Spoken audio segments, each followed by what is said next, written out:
What's up everybody, it's Coach Terrence, aka Build a Beast. Today we're going to go over the split squat. So we're going to go over the split squat from the floor. There's a few different variations you can do, and you can do a front foot elevated split squat. You can do a Bulgarian split squat, which most people are familiar with. Today we're just going to go over the standard split squat. So I'm going to show you my left leg in front. My back foot, you're going to be on the balls of your feet. It's important that you find a position where your hip and your knee is going to be aligned when you do your split squat. So you don't want to be too far back when you're hyperextending this hip flexor. And you don't want to be too far forward to where your knee is going to go past your hip when you're doing your split squat. It's going to get a little awkward. So you find a nice even position for you. I'm going to put my hands right on my hips just to show you body weight. Treat it like a regular squat. Break at the hips, break at the knees, and do a mini hip hinge.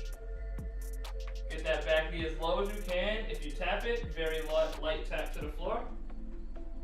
But if not, you just get that knee very close to the floor.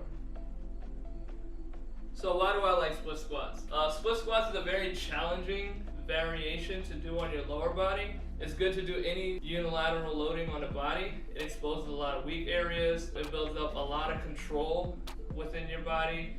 It also allows you to put a lot of stimulus on a muscle group without necessarily loading it as heavy as you would have to with any bilateral or double leg movement. The good thing about a split squat as well is it's going to force a lot more ankle, hip, and knee stability when you're doing a split squat. Just take you back to our position here, brace in the core, keep your shoulders back at a good posture. If you want to turn your split squats a little more for glute, then you have a little more forward lean here. So now your line of pull falls more into a glute. And this will be more of a glute loaded split squat.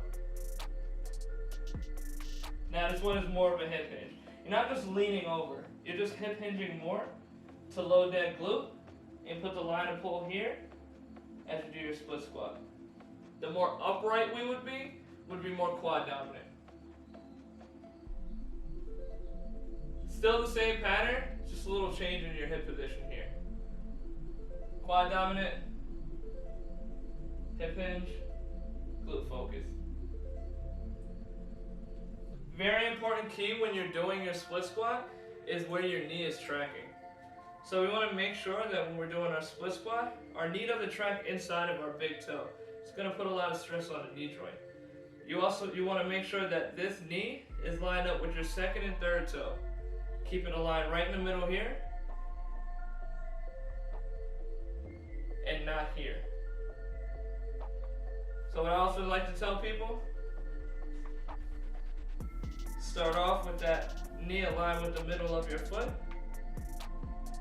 and keep it tracking here as you do your split squat.